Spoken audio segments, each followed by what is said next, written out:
ওই তো ডেকেছিল আমাদের এখানে।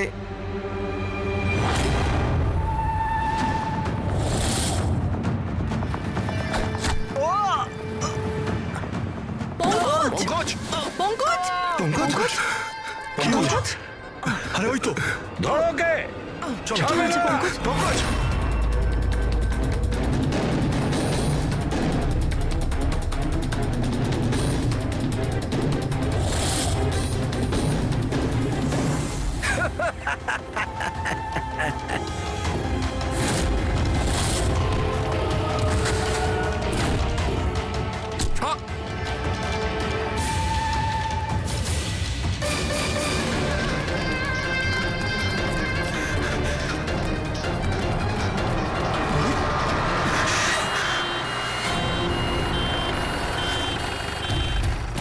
এসো এসো, তাড়াতাড়ি এসো। পঙ্কজ, তোর কিচ্ছু হবে না। কিচ্ছু হবে না। পঙ্কজ!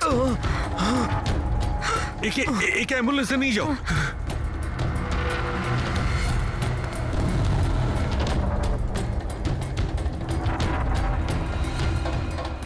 পঙ্কজ, পঙ্কজ, তোর কিচ্ছু হবে না। পঙ্কজ! সারিকা, এ নাও, বিষটা জানার চেষ্টা করো। বিষের সন্ধান না পাওয়া গেলে আমরা অ্যান্টিডোট দিতে পারবো না। পঙ্কজ, Fast, আমাদের fast. কথা শুনতে পাচ্ছ? পঙ্কজ, শুনতে পাচ্ছে না, ওকে ঘুমোতে দিও না। আই উইশ আমাদের কাছে অ্যান্টিডোজটা আছে, না হলে ওকে আমাদের হসপিটালে নিয়ে যেতে হবে। অ্যান্ড আই এম শিওর এই বিষটা আগের বিষটার থেকে অনেক বেশি সাংঘাতিক। সারিকা, একটা কাজ করো, ন্যাশনাল বায়ো সেন্টারকে ফোন করো আর ফোনটা আমায় দাও।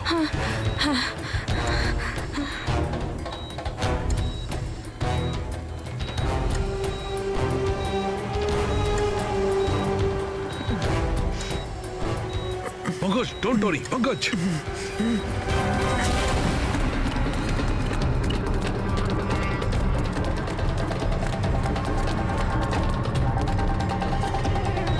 স্যার, ও মাই গড, এটা হতে পারে না। বস, ওর তো বিষটাই পাল্টে দিয়েছে। কিন্তু স্যার আমাদের কাছে এতগুলো অ্যান্টিডোটস আছে, একটা তো অন্তত কাজ করবে। কোনো কাজ করবে না বস, এটা গাছের বিষই নয়, ও বিষটা পাল্টে দিয়েছে। এবার কি হবে সালুকে? কিছু একটা করো। পঙ্কজ, পঙ্কজ, কিপ ব্রিদিং, সব ঠিক হয়ে যাবে। হ্যাঁ,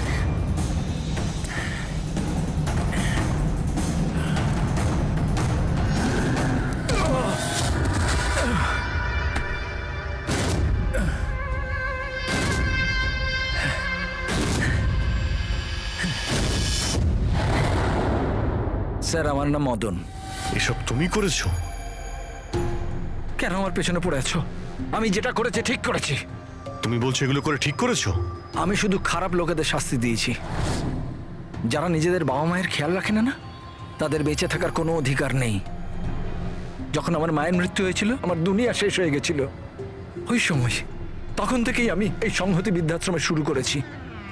স্যার, ওখানে যত বয়স্ক বাবা মা আসেন না, সব তাদের সন্তানের কাছে অত্যাচারিত। এটা দেখে আমার মাথায় রক্ত উঠে যায়। আমি সেই সময় সিদ্ধান্ত নিই যে এই সবগুলোকে আমি শাস্তি দেব। সেই জন্য এদের মেরে দিই। আমি কি ভুল করেছি? আমি কিছু করুন স্যার, কিছু করুন স্যার। কিচ্ছু করতে পারবো না যতক্ষণ না ওই বিষটা কম্পোজিশন জানতে পারছি। ফ্রেডি, আমরা কিচ্ছু করতে পারবো না। যদি ভুল অ্যান্টিডোট দেওয়া হয় তাহলে আরো বেশি ক্ষতি হবে ভাই। স্যার, স্যার, পঙ্কজের অবস্থা তো খারাপ হচ্ছে আরো। স্যার, পালস পড়ে যাচ্ছে, হসপিটাল নিয়ে যেতে হবে হসপিটালে স্যার। কিচ্ছু হবে না, আমাদের হাতে অত সময় নেই টেস্ট করার মতো। যতক্ষণ এই বিষটা অ্যান্টিডোট পাচ্ছি। পঙ্কজ! হ্যালো, হ্যাঁ স্যার, হ্যাঁ স্যার, ধরা পড়েছে স্যার। খুনি মদন। হ্যাঁ, বিষ। হ্যাঁ, আমি জানছি স্যার। কখনো জানতে পারবে না তোমরা, কখনো জানতে পারবে না তোমরা। ওরা শাস্তি পাবে, ওরা শাস্তি পাবে। ও নো! মদন, মদন, মদন! তাড়াতাড়ি অ্যাম্বুলেন্স ডাকো, তাড়াতাড়ি। না স্যার, কোনো লাভ নেই। আমার কাজ হয়ে না, গেছে মদন, স্যার। মেনে নিচ্ছি তুমি ওদের সাথে যা কিছু করেছো ঠিক করেছো, কিন্তু তুমি যাকে ওই বিষটা দিয়েছো ও নির্দোষ, ও নিরপরাধী, ও কিচ্ছু করেনি। ওই বিষটা কি বলো? হ্যাঁ BTX। স্যার, ওই বিষটার নাম BTX স্যার। সালুকে, ওই বিষের নাম হলো BTX। এক্স। ঠিক আছে। পঙ্কজ, কিছু হবে না। নার্ভাস হয়েও না। কিছু হবে না। দেখো, কিছু হবে না। ওকে চোখ বুঝতে দেবে না। মদন, ব্যাস হয়ে গেছে, হয়ে গেছে। You will be alright. আর পঙ্কজের কিচ্ছু হবে না, কিচ্ছু হবে না। ওয়েলকাম মাই বয়।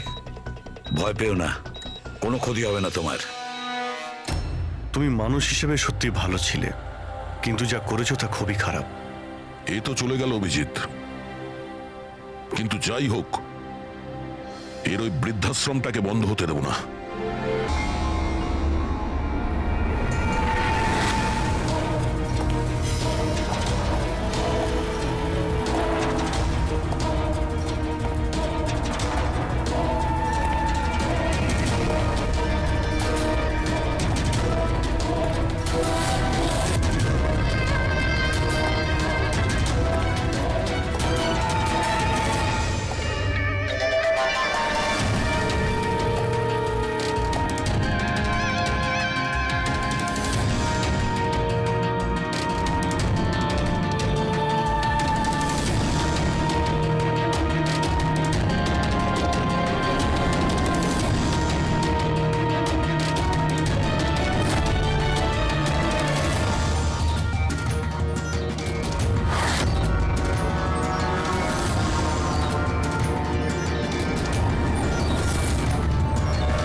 এবার এই আগুনে অনেক মানুষ জ্বলবে।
আবে কানা নাকি দেখে যেতে পারিস না? অন্ধই আমি ভাই। আরে আরে ভাই সরি আরে সরি, আমার লাঠি। আমি বুঝতে পারিনি। আপনার এইভাবে বাইরে বেরোনো উচিত নয়, আপনার আঘাত লেগে যেতে পারে তো। ক্ষমা করবেন, আমায় আর একটু সচেতন হতে হবে। ঠিক আছে ঠিক আছে, সাবধানে যাবেন। আগে আগে। আপনি যেতে পারবেন না, আমি ছেড়ে দিয়ে আসবো। না না, আমি চলে যাব। ঠিক আছে। Thank you.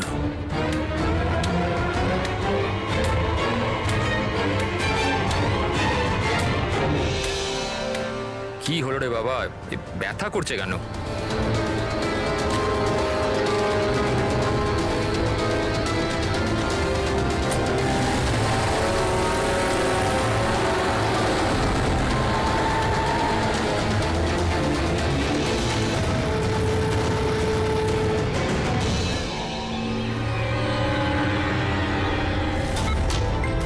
কিচ্ছু হবে না, কিচ্ছু হবে না তোমার। তুমি তুমি তুমি স্থির থাকো।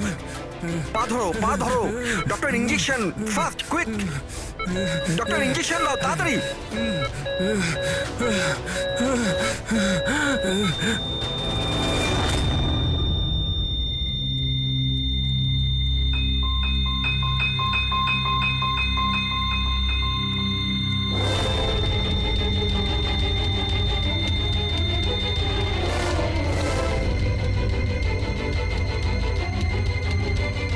ও my god, he is dead.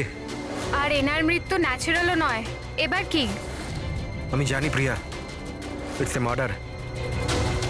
আমি ডক্টর সালুখেকে এই কেসের ব্যাপারে সব কিছু বলে দিয়েছিলাম। এতক্ষণও তো উনি ফাইন্ড আউট করেই নিয়েছেন যে রমেনের মৃত্যুর প্রকৃত কারণ কি। বিষ? রমনের মৃত্যু বিষক্রিয়ায় হয়েছে? হ্যাঁ বস, খুব মারাত্মক বিষ। প্রথমে এটা মানুষের মস্তিষ্কে প্রভাব বিস্তার করে। প্রথমে ডিলেরিয়াম, ফটোফোবিয়া, অ্যামিনেশন। তারপরে ওই বিষটা অন্য অঙ্গ প্রত্যঙ্গে প্রভাব বিস্তার করে। বাকি অঙ্গ প্রত্যঙ্গ ধীরে ধীরে কাজ করা বন্ধ করে দেয় আর মানুষের মৃত্যু হয়। ডক্টর সালুখে, এটার কোনো অ্যান্টিডোট হবে নিশ্চয়ই? সব বিষেরই অ্যান্টিডোট হয় ফ্রেডি, কিন্তু সেই জন্যে আমাদের ওই বিষের ব্যাপারে সবকিছু জানা প্রয়োজন। আর বস, এই বিষ খুব সহজে ধরা যায় না। আমাকেও অনেক ধরনের টেস্ট করতে হয়েছে ওই বিষটা আইডেন্টিফাই করতে। স্যার, বীজ দিয়ে মারা আলাদা কথা, কিন্তু এমন বীজ দেওয়া যাতে এইভাবে ছটফট করতে করতে মরবে, এটা কিরকম চমকে যাওয়ার মতো কথা না স্যার? সে যেই হোক এতটাই ঘৃণা করতো রমনকে যে ও ওকে এরকম সাংঘাতিকভাবে মেরে ফেললো। বুঝে উঠতে পারছি না কে হতে পারে, কে হতে পারে। যে কেউ হতে পারে স্যার। স্যার, ওই রমেনের জুয়োর নেশা ছিল। ক্রিকেট, রেসকোর্ট, সাট্টা, সব রকমের জুয়া। আর এইসবের চক্করে ওর 5 কোটি টাকার ধার হয়ে গিয়েছিল। 5 কোটি? 5 কোটি? হ্যাঁ স্যার, ওর কাছে হুমকি ভরা মেসেজ এসেছিল। ওর ফোন রেকর্ডে এরকম প্রচুর মেসেজ রয়েছে যেগুলো ওকে বুকিজ আর সাট্টার লোকেরা পাঠিয়েছিল। এই দেখুন। স্যার, হতে পারে যে এদের মধ্যেই কারুর হুমকি সত্যি হয়ে গেছে হয়তো। বুঝতে পারছি না, কিন্তু যেভাবে মেরেছে স্যার, মনে তো হচ্ছে না কোনো বুকির কাজ এটা। যাই হোক, এদের ডাকতে তো হবেই, দেখা যাক কিছু পাওয়া যায় কিনা। Hello ACP Pradyuman. আচ্ছা, ঠিক আছে।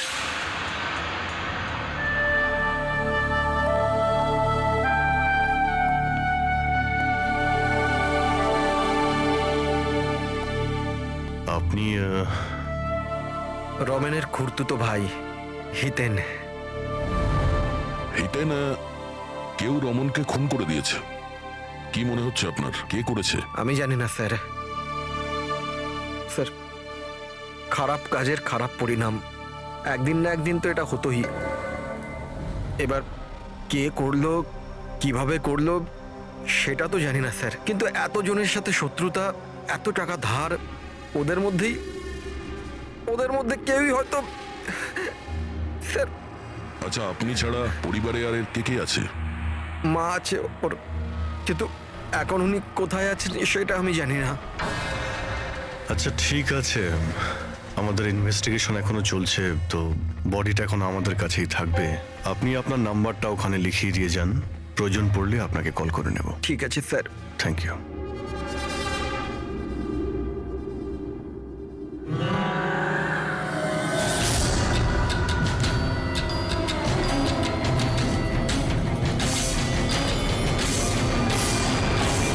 এতটা দুঃখ পাইনি যেটাও দেখাচ্ছে। বডি নেওয়ার কোনো তাড়াও নেই, যেতে বলার সঙ্গে সঙ্গে চলেও গেল। কিছু জিজ্ঞাসাও করলো না কবে বডি পাওয়া যাবে। গোলমাল আছে, গোলমাল আছে এই হিতেনের মধ্যে, গোলমাল আছে। ওকে দেখে মনে হয় এই কথাটা কনফার্ম করতে যে রমন মারা গেছে কি না। নজর রাখো ওর ওপরে। রমেন, রমেন, বাবা, সাবধানে, সাবধানে। রমেন কি হলো বাবা? রমেন, ম্যাম, আপনি? আমার ছেলে রমেন, রমেনের কি হলো স্যার? কি হলো বাবা? কি কি হলো? আমি তো তোর অপেক্ষায় ছিলাম যে তুই আসবি আর আমাকে বাড়ি নিয়ে যাবি, কিন্তু তুই এত দূরে চলে গেলি বাবা। আপনি আপনার ছেলে রমনের সাথে থাকতেন না? আগে না স্যার, আপনি স্যার আমার নাম মদন। ভগবান, আমাকে কেন রেখে দিলে? আমাকেও তো নিয়ে নিতে পারতে।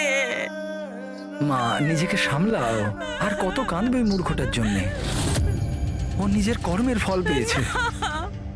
না বাবা, এরম বলো না। ও যেমনই ছিল, ছেলে তো ছিল আমার। কেন, কি এমন করেছিল ও ওনার সাথে? উনি ওনাকে বাড়ির বাইরে বার করে দিয়েছিলেন, রাস্তায় একা একা ছেড়ে দিয়েছিলেন। কি কারণে? বলেছিল, মা অনেক দিন হয়ে গেছে, বাড়ি বিক্রি করতে হবে, আর আমার খরচ চালানোর মতনও ক্ষমতা ছিল না, এই জন্য আমাকে ছেড়ে দিয়েছিল। আর তারপর কি করতাম স্যার, ঠিক করে দেখতেও পাই না, কোথায় যেতাম আমি? ওই জন্য পড়ে রইলাম ফুটপাতে, ক্ষুধার্ত, তৃষ্ণার্ত, সহায়হীন হয়ে। হয়তো ভগবানের দয়া হয়ে গেছিল, তাই সে দেবদূত পাঠিয়ে দিয়েছিল। তার চেহারা তো দেখতে পাইনি আমি, কিন্তু সে আমায় তার সাথে যেতে বলেছিল, আর আমি তার সাথে চলে গেলাম। একটা ভালো মানুষ আমাকে এর কাছে নিয়ে গেছিল। স্যার, অ্যাকচুয়ালি আমার একটা সংস্থা আছে, সংহতি বৃদ্ধাশ্রম। আমরা ওখানে চেষ্টা করি যে এই ধরনের বয়স্কদের বাড়ির মতো ভালোবাসার সম্মান দেওয়া যায়। ওনাকে আমি বৃদ্ধাশ্রমের গেটে পেয়েছিলাম একটা চিঠি হাতে, যাতে লেখা ছিল ওনার যত্ন নেওয়ার কথা। আর ওই দিন থেকেই সংহতি বৃদ্ধাশ্রম ওনার বাড়ি হয়ে গেছে। আজ সকালে ল্যান্ডলাইনে ফোন এলো যে ওনার ছেলের মৃত্যু হয়ে গেছে। ব্যাস, উনি তখন থেকেই কাঁদছেন। আসলে মা তো। আমি আপনাদের কাছে অনুরোধ করছি, এর হত্যাকারীকে ছাড়বেন না স্যার, অবশ্যই শাস্তি দেবেন স্যার, অবশ্যই শাস্তি দেবেন। দেখুন ম্যাম, আমি আপনাকে কথা দিচ্ছি, আমরা রমনের খুনিকে ছাড়বো না, তাকে কঠোর থেকে কঠোরতম শাস্তি দেব। আপনি প্লিজ এই ব্যাপারে ভাববেন না। আপনি নিজেকে সামলে নিন। মদন, তুমি ওনার খেয়াল রেখো। আরো একটা কথা, কোনো কিছুর দরকার যদি আপনাদের পড়ে, তাহলে নিশ্চয়ই আমাদের জানাবেন। দারুণ ব্যাপার। সারিকা, হসপিটালের ডক্টরের রিপোর্ট অনুসারে এর হাঁটুতে যে চিহ্নটা পাওয়া গেছে, এটা হয় কোনো অ্যালার্জির, আর নয়তো কোনো বিষাক্ত ধরনের পোকামাকড়ের দংশনের চিহ্ন।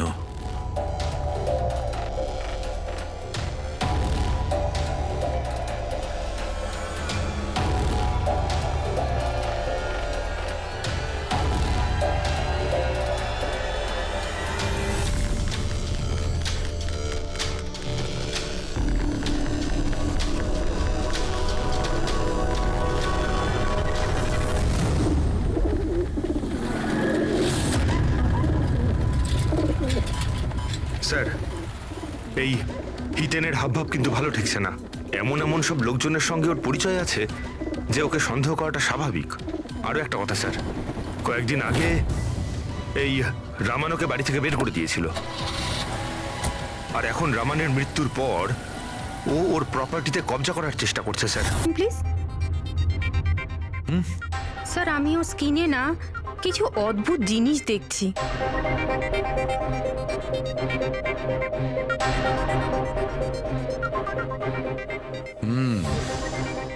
সারিকা, এই যে অদ্ভুত জিনিসটা দেখতে পাওয়া যাচ্ছে, আসলে এটা প্যারাফিন। প্যারাফিন? আরে, তার মানে ওই বিষটা ওর থাইতে ইনজেক্ট করা হয়েছিল? করা হয়েছে, ওই বিষটা এর থাইতেই ইনজেক্ট করা হয়েছে। তাহলে এই মোম কোথা থেকে এলো? মোম কোথা থেকে এলো? সারিকা, এইখান দিয়ে খুনি বিষ ইনজেক্ট করেছে। আসলে এই বিষটা মোম দিয়ে, প্যারাফিন দিয়ে কোটেড ছিল। এই জন্যে এর চামড়াতেও আর এর রক্ততেও প্যারাফিন পাওয়া গেছে। কারণ খুনি চায়নি যে এই বিষটাও শরীরে গিয়ে খুব শিগগিরই কাজ শুরু করুক, সেই জন্য ও এটাকে কোট করে দিয়েছে। আর এই যে বিষটা এসকামাইন, এটা একটা বায়ো পয়জন। জৈবিক বিষ।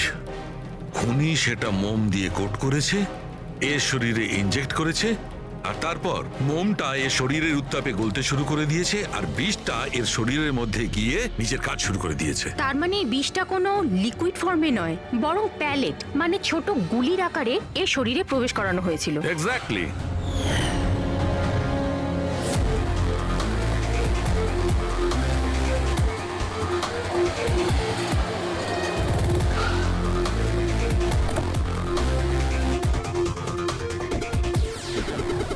এই হলো সেই কনস্ট্রাকশন সাইট যেখানে রমন ইঞ্জিনিয়ার ছিল।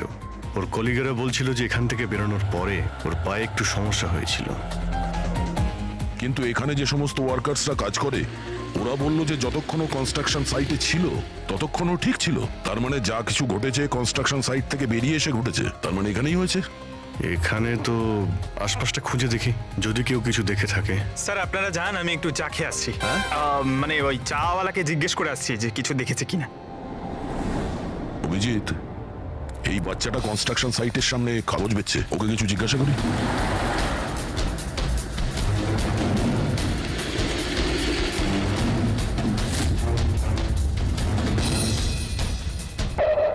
কি নাম বাবা তোমার? চুটকি। ছুটকি।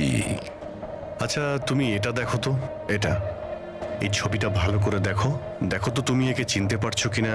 হ্যাঁ, এই লোকটা তো আমার কাছ থেকে খবর কাগজ কিন্তু 3 দিন ধরে আসছে না। তাহলে 3 দিন আগে তুমি এই আঙ্কেলকে এখানে দেখেছিলে? হ্যাঁ, একটা লোকের সঙ্গে ধাক্কা খেয়েছিল, ওনার চোটও লেগেছিল। ওই লোকটা কেমন অদ্ভুত ছিল। অদ্ভুত? অদ্ভুত মানে? আবে অন্ধ নাকি, দেখে যেতে পারিস না? অন্ধ আমি ভাই।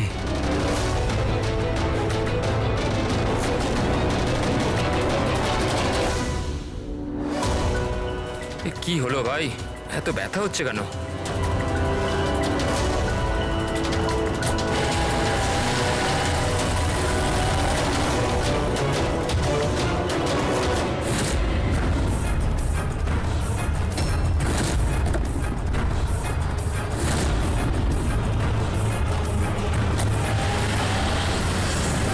তার মানে ও অন্ধ ছিল না, ওই হামলা করেছিল রমনের ওপর।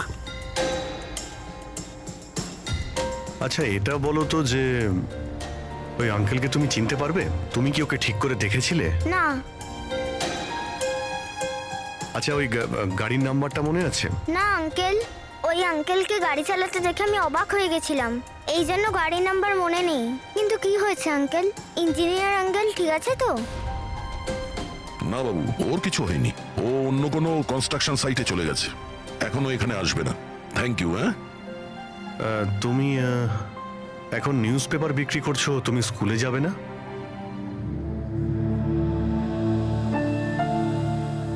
কি ব্যাপার? হ্যাঁ, স্কুল তো যাওয়া উচিত। আর তুমি তো খুবই ইন্টেলিজেন্ট মেয়ে, অ্যাকচুয়ালি প্রত্যেক বাচ্চারই স্কুলে যাওয়া উচিত, আর তোমারও যাওয়া উচিত। কিন্তু স্কুল যাওয়ার জন্য অনেক টাকা দরকার না আঙ্কেল? আমার কাছে টাকা নেই। বাবু যদি তোমার পয়সা দিতে না হয় তাহলে তুমি স্কুলে যাবে? হ্যাঁ আঙ্কেল, আমি নিশ্চয়ই যাব, আমার পড়তে খুব ভালো লাগে।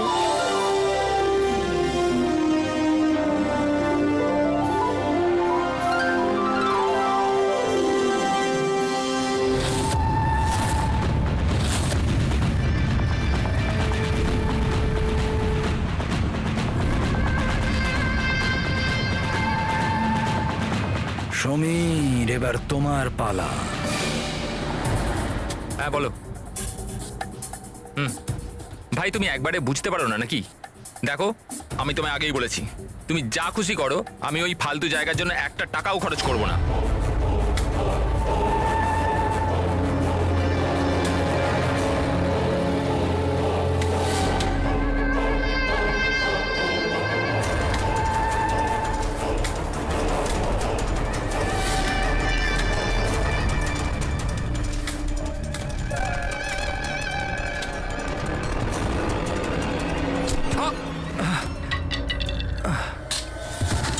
ওই দেখতে পাল আমার আমার লাঠি।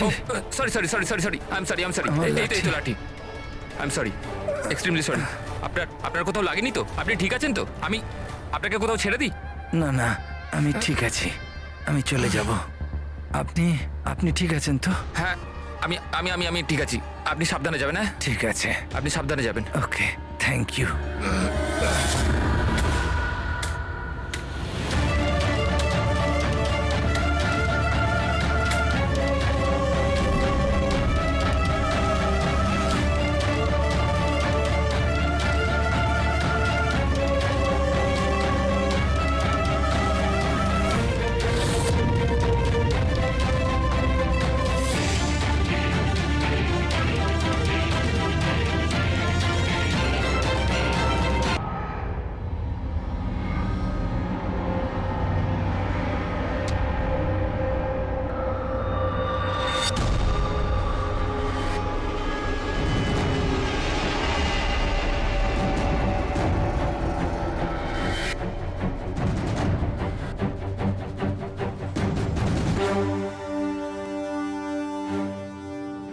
হ্যাঁ শাহরুখে, কি জানতে পারলে? বস, এই লোকটাকে যে বিষটা দেওয়া হয়েছে সেটাও কোনো গাছ থেকেই তৈরি করা হয়েছে। কি, এটাও কোনো গাছ থেকে? হ্যাঁ বস, কিন্তু এটা কি ধরনের বিষ সেটা সারিকা এক্ষুনি জেনে যাবে। এই বিষটার নাম রিকিউনিস কমিউনিস, আর এই বিষটা আগের বিষটার থেকেও অনেক বেশি বিষাক্ত আর ভয়ঙ্কর। রিকিনেস, এটা কোনো গাছের নাম নাকি? হ্যাঁ ফ্রেডি, এটা একটা গাছের নাম। আর বস, এটা কোনো সাধারণ গাছ নয়, সহজে পাওয়া যায় না। আর খুনি যে কেউ হোক, বস ওর গাছপালা সম্পর্কে খুব ভালো জ্ঞান আছে। হ্যাঁ হ্যাঁ, সেটাই তো হওয়ার কথা এই গাছের ব্যাপারে। তাই তো। কিন্তু স্যার, এই খুনটার কারণ কি হতে পারে? আমরা তো রামানের খুনের কারণ জানি না, সমীরেরও না, আর দূর দূর পর্যন্ত এদের নিজেদের মধ্যে কোনো সম্পর্কও ছিল না। স্যার, সমীর আর রমনের মধ্যে একটা জিনিস তো খুবই কমন। কি? মাই গড, তাহলে এটাই সেই সূত্র যেটা সমীর আর রমনকে যুক্ত করে? তাহলে কি দুজনে একই ভুল করেছে? হ্যাঁ স্যার, রমনের মতো সমীরও তার বুড়ো ক্যান্সার আক্রান্ত বাবাকে বাড়ি থেকে বের করে দিয়েছিল। ওদের ব্যাপারে জিজ্ঞাসাবাদ করতে গিয়ে আমাদের এমন একজনের সঙ্গে আলাপ হয়, যিনি সমীরের বাবাকে খুঁজতে সাহায্য করলেন আর এই কেসটার একটা দিকও খুলে দিলেন। সে কে? স্যার, ইনি doctor Dinesh, hello sir. Cancer সেন্টারের এইচওটি। সমীরের বাবার চিকিৎসা উনিই করছিলেন। ডক্টর দীনেশ, একটা কথা আমাকে বোঝান। সমীর যখন তার বাবাকে বাড়ি থেকে বের করে দেয়, তাহলে সমীরের বাবা, মানে বলতে চাইছি সমীরের বাবা আপনার ওখানে কিভাবে পৌঁছলো ক্যান্সার সেন্টারে? কেউ ওনাকে হাসপাতাল পৌঁছে দিয়েছিলেন। আমি হাসপাতাল পৌঁছেছিলাম যখন আমি ওনাকে দেখলাম একটা চেয়ারে বসে কিছু বিড়বিড় করছিলেন, হাতে একটা খাম ছিল। আমি জিজ্ঞেস করলাম, আপনি কে? কিন্তু উনি কিছু মনে করতে পারলেন না। আমি ওনার হাত থেকে খামটা নিলাম। টাকা ছাড়াও একটা চিঠিও ছিল, তাতে লেখা ছিল উনি ক্যান্সারের পেশেন্ট, আর আমরা যাতে ওনাকে এখানে ভর্তি করিয়ে চিকিৎসা শুরু করি। অ্যাডমিশনের জন্য যে টাকাটা লাগবে সেটা খামের মধ্যে আছে, আর চিকিৎসার যা খরচ সেটা হাসপাতালের অ্যাকাউন্টে ট্রান্সফার হয়ে যাবে। ওনার বয়স আর অবস্থা দেখে আমি ওনাকে অ্যাডমিট তো করে নিলাম, কিন্তু আমি চিন্তায় ছিলাম যদি টাকাটা না পাওয়া যায়। কিন্তু ভগবানের অনেক কৃপা, পরের দিনই চিকিৎসার সমস্ত টাকা 10 লাখ টাকা হাসপাতালের অ্যাকাউন্টে ট্রান্সফার হয়ে গেছিল। 10 লাখ টাকা? কে কি ট্রান্সফার করেছে? স্যার 100% খুনই করেছে। স্যার, ব্যাংক ডিটেলস থেকে জানতে পারবো? জানতে পারা গেছে অ্যাকচুয়ালি টাকাটা সমীরের ওয়াইফ রত্না দিয়েছিল। এইসব আমার ভুল স্যার। আমার জন্য সমীরের প্রাণ চলে গেল। আমি ওকে বলেছিলাম বাবার দেখাশোনার জন্য খুব প্রবলেম হচ্ছিল, আর সব সম্পত্তি আর সব আমাদের নামে হয়ে গিয়েছিল। তাই আমি সমীরকে বলে বাবাকে বাড়ি থেকে বের করে দিয়েছি। লজ্জা হয় না তোমার? সমীরের বাবা তোমারও বাবার মতনই, তাকেই বাড়ি থেকে বের করে দিলে। তাহলে এসব করার পরেও ওনার ট্রিটমেন্টের জন্য 10 লাখ টাকা কেন দিলেন? আমাকে কেউ হুমকি দিয়েছিল স্যার, যে বাবার চিকিৎসার জন্য 10 লাখ টাকা না দিলে ও সমীরকে আর আমাকে মেরে দেবে। স্যার আমি ওনাদের 10 লাখ টাকা দিয়ে দিয়েছি, তাও ওরা সমীরকে মেরে ফেললো। আর আর এখনো বলেছে যে প্রতি মাসে বাবার চিকিৎসার জন্য 50,000 টাকা না দিলে ও আমাকেও মেরে ফেলবে। কারোর উপর সন্দেহ আছে তোমার? না। ওর ব্যাপারে কিছু মনে আছে? ওর গলার স্বর, কথা বলার ধরন? কিচ্ছু মনে নেই। স্যার প্লিজ আমাকে বাঁচিয়ে নিন। স্যার আমি মরতে চাই না। স্যার আমি বাবাকে বাড়ি নিয়ে আসবো। আমি এখন থেকে ওনার সব সময় দেখাশুনো করব। ওনার কোনো কষ্ট হবে না। স্যার প্লিজ আমাকে বাঁচিয়ে পাবেন নিন না। Sir please. আপনার কিচ্ছু হতে দেব না, কেমন? পুরবিয়া কাজ করো, যে নাম্বার থেকে ওকে হুমকি দেওয়া হতো সে নাম্বারটা নাও আর দেখো কোথাকার। আপনি যান। চলুন।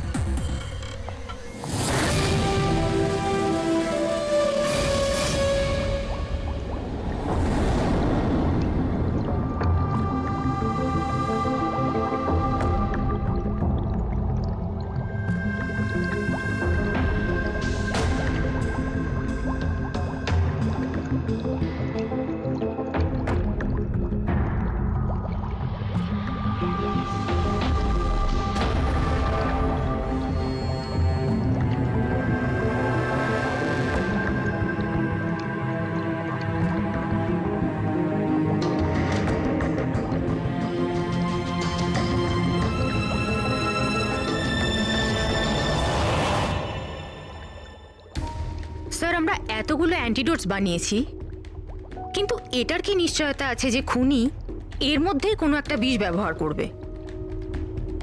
এবার আর যাই করি, আমরা খুনির মাথার ভেতরে তো আর ঢুকতে পারবো না। তোমার কথাটা একদম ঠিকই সারিকা, কিন্তু একটা কথা ভাবো, খুনি এই গাছগুলো থেকে বিষ বার করে ব্যবহার করছে। এই গাছগুলো থেকে আগেরটা থেকে আরো বেশি বিষাক্ত প্রত্যেকবার। আমাদের সব সময় প্রস্তুত থাকতে হবে। জানি না পরের বার কোন ধরনের গাছের বিষ কাকে প্রয়োগ করবে, জানি না কার ওপর, কবে, কখন, কোথায়, কোন ধরনের গাছের জানা নেই।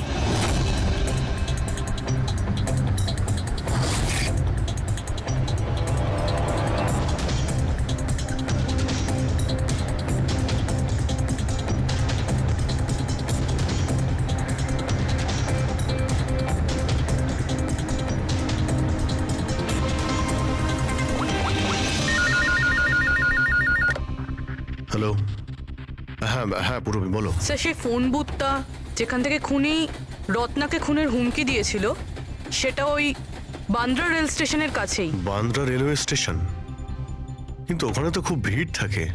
ওখানে নিশ্চয়ই ও অন্ধ সেজে এই কাজটা করেনি।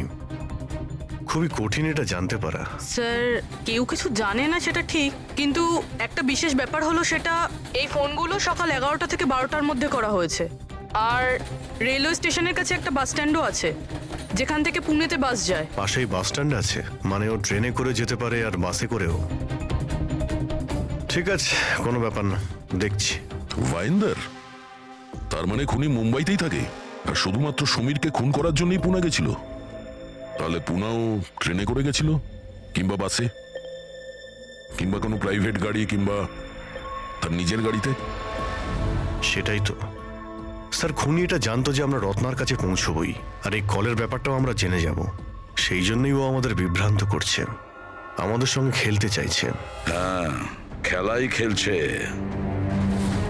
কিন্তু স্যার আমরা খুনি পর্যন্ত পৌঁছবো কি করে? আমাদের কাছে তো ওর বিরুদ্ধে কোনো ইনফরমেশনই নেই, আর আমরা এটাও জানি না যে ওর পরবর্তী শিকার কে হবে। পঙ্কজ, খুনি শিকারের কাছে পৌঁছানোর আগেই আমরা তার কাছে শিকার পৌঁছে দেব। এই ঘটনাটা আজ সকাল 10টার মুম্বাইয়ের গোরেগাঁও রেলওয়ে স্টেশনেতে একজন বয়স্ক মানুষ ট্রেনের সামনে এসে আত্মহত্যা করার চেষ্টা করছিলেন। আশপাশের লোকেরা ওনাকে বাঁচিয়ে নিয়েছেন। আসুন জেনে নেওয়া যাক কি কারণ ছিল যেটা একটা বয়স্ক মানুষকে এটা করতে বাধ্য করছিল। ছেড়ে দাও আমাকে, কেন আমাকে ধরে রেখে দিয়েছো? ছেড়ে দাও আমাকে, আমি বাঁচতে চাই না। কি করব আমি বেঁচে থেকে? কিন্তু আপনার সাথে কি হয়েছে? আপনি কেন আত্মহত্যা করতে চাইছিলেন? কি হয়েছে? আমার সঙ্গে কি হয়েছে? আমাকে আমাকে আমার একমাত্র ছেলে বাড়ি থেকে বার করে দিয়েছে ধাক্কা মেরে। আমি আমার ছেলেকে এত আদর যত্নে বড় করলাম আর ও আমাকে ধাক্কা মেরে বাড়ি থেকে বার করে দিল। এটা তো খুবই দুঃখের কথা। এ কি অবস্থা আমাদের আজকালকার সমাজের। আপনার ছেলে কি করেন? কাজ করে, স্কুলে যায়। টিচার বুঝি? না, পড়াশোনা করে, স্কুলে পড়াশোনা করে। এখন 8 বছর বয়স। হ্যাঁ, কি বললেন আপনি? কি বললাম আমি? আপনার ছেলের কত বয়স হলো? কত বছর বয়স? আপনি যে বললেন 8 বছর বয়স। আমার ছেলে 8 বছর বয়স মাত্র আমাকে ঘর থেকে বার করে দিল, আমি মরেই যাব। আপনারা শুনতেই পেলেন, ইনি দাবি করছেন যে এনার 8 বছরের ছেলে এনাকে বাড়ি থেকে বের করে দিয়েছে। কি এমন ঘটেছিল? কে এই 8 বছরের বাচ্চা? রেল লাইনে মাথা দিচ্ছিলেন যে বয়স্ক মানুষ, তার 8 বছরের ছেলের খোঁজ আমরা পেয়ে গেছি। আসলে তিনি একজন 33 বছরের সফটওয়্যার ইঞ্জিনিয়ার। বয়স্ক মানুষটির মস্তিষ্কে সমস্যা থাকার জন্য উনি এখনো ছেলেকে 8 বছরেরই ভাবেন। ওনার ছেলে আমেরিকায় থাকেন আর সে ওনাকে বাড়ির বাইরে বার করে দিয়েছেন। আর তারপরে বয়স্ক মানুষটি আত্মহত্যা করার চেষ্টা করেন। আসুন ওনার ছেলেকে জিজ্ঞেস করি উনি এটা কেন করলেন। Sir, 1 minute. স্যার, একটা প্রশ্ন ছিল। স্যার, এটা কি সত্যি খবর যে আপনি আপনার বাবাকে বাড়ি থেকে বার করে দিয়েছিলেন? হ্যাঁ, এটা সত্যি। স্যার আপনি এটা কেন করলেন? আপনার কি এটা একদম খারাপ লাগলো না? হ্যাঁ, বার করেছি আমি, আর খারাপও লাগেনি। আপনি চেনেন ওনাকে? আপনি কখনো সহ্য করেছেন? ওনার অ্যালজাইমার আছে, ওনাকে সামলাতে সামলাতে পাগল হয়ে যাচ্ছি আমি। আমার একটা নিজস্ব জীবন আছে, আমার ওয়াইফ আছে, বাচ্চা আছে। কি করব আমি? আরে কতদিন ধরে টাকা খরচা করে ওনার ট্রিটমেন্ট করাবো আমি, আর কিচ্ছু নেই আমার কাছে। কি করে ট্রিটমেন্ট করাবো ওনার আমি? আরে আমাদের পেছন ছাড়ো তুমি, এখান থেকে দূরে কোথাও চলে যাও। বিরক্ত হয়ে গেছে আমি তোমার থেকে। এই নাটক দেখার জন্য এখানে দাঁড় করিয়ে রেখেছো, এবার আনন্দ পেয়েছো তো? চলে যাও এখান থেকে। স্যার, আপনিও তো কখনো ছোট ছিলেন। ইনি আপনাকে পড়াশোনা শিখিয়ে বড় করলেন, আপনাকে মানুষ করলেন, আর আপনি ওনাকে বাড়ির বাইরে বার করে দিলেন। ভালোবাসা উদলে পড়ছে? হ্যাঁ, যা তুলে নি, যা। মাথা খারাপ করো না আমার। তোমার যা করা ছিল তুমি করে নিয়েছো এখানে ডেকে আমাকে। শান্তি পেয়েছো তো? টাকা কামিয়েছো? যাও এখান থেকে। তাহলে দেখলেন আপনারা কিভাবে একজন ছেলে তার বাবাকে বাড়ির বাইরে বার করে দিলেন। এবার এই বয়স্ক মানুষটি কোথায় যাবেন? কার ভরসায় বাঁচবেন? ইনি এনার সারা জীবনের পুঁজি ছেলের উপর খরচ করেছেন, আর সেই ছেলেই আজকে এনাকে বাড়ির বাইরে বার করে দিয়েছে।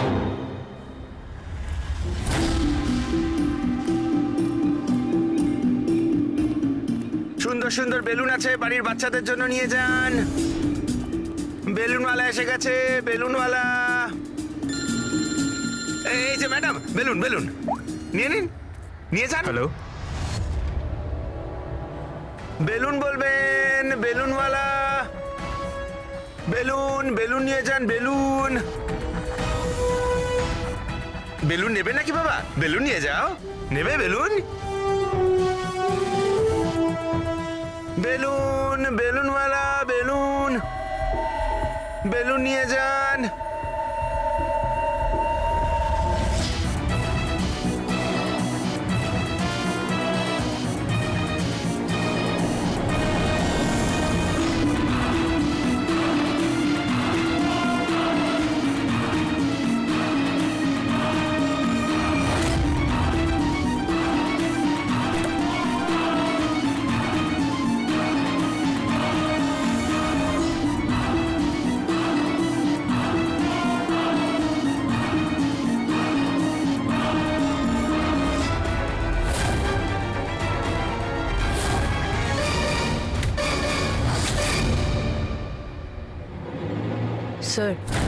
স্যার, একজন অন্ধ বিল্ডিং এর দিকে আসছে।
তাই তো। স্যার এতজন অন্ধ একসাথে? আমরা তো একজন ভেবেছিলাম, এখানে তো 8-10 জন বেরিয়ে গেছে। মনে হচ্ছে এটা ওদের চাল। আপনারা যাবেন কোথায়? এক মিনিট সরে যান, সবাই একসঙ্গে এখানে কি করে এলেন? আরে কি করছেন এখানে আপনারা? আরে সবাই একসঙ্গে, কি হয়েছেটা কি? হ্যাঁ কি হয়েছে? এখানে চোখের ফ্রি চেক আপের ব্যবস্থা করা হয়েছে। সম্পদ বলল, মানে ওই আমাদের এখানে ডেকে এনেছে। দেখুন এখানে কোনো ক্যাম্প হচ্ছে না। আর আপনাদের এই খবরটা কে দিয়েছে বলুন?